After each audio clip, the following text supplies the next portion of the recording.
Nagsalita na si Health Secretary Teodoro Ted Herbosa hinggil sa umano'y preventive suspension order na isinampa sa kanya. Sa gitna ito ng iba't ibang kontrobersya sa kanyang ahensya. Ang detalye sa agenda report ni Pierre Pastor.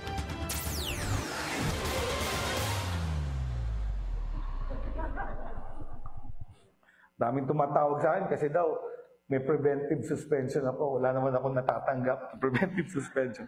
Bahagyang na-interrupt ang speech ni Health Secretary Ted Herbosa sa Universal Healthcare Summit nitong Huwebes. Mayat-maya kasing may tumatawag sa kanya para kunin ang kanyang panig hinggil sa umunoy preventive suspension na isinampa laban sa kanya. Media. Talagang sikat ako eh. Sana man lang tinatawagan ako dahil sa progress natin sa UHC implementation. Tinatawagan nila ako dun sa alleged preventive suspension. Itinanggi rin ng Malacanang na ginawaran ng preventive suspension si Herbosa.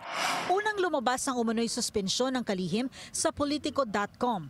Ayon sa insider source ng Billionaire News Channel, nagugat ito sa mga anomalya na kinasasangkutan ni Herbosa kamakailan. Kabilang dito ang unliquidated cash advances para sa vaccines mula sa UNICEF na nagkakahalaga ng 1.296 billion pesos. Ito ang umunoy dahilan kaya tinanggihan ang panibagong request ng DOH na 534 million na halaga ng bakunang pentavalent, BCG at hepatitis B vaccines. Isa pang kaso ang tungkol naman sa unauthorized release ng 44.6 million pesos na halaga ng psychiatric drugs na para raw sa isang medical mission ng Rotary Club of Quezon City. Gayong hindi naman otorisadong mag-dispense ng ganitong uri ng gamot ang grupong ito. Anonymous ang naghain ng reklamong ito sa Office of the Ombudsman at hinihiling na imbestigahan si Secretary Ted Herbosa kasama si ASEC and DOH spokesperson Albert Domingo, International Health Corporation OIC Joel Buenaventura at Health Promotion Bureau Director Tina Marasigan.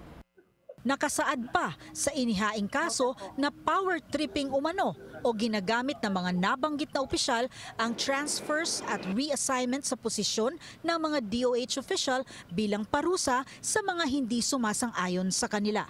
Para sa agenda, Pierre Pastor, Billionaire News Channel.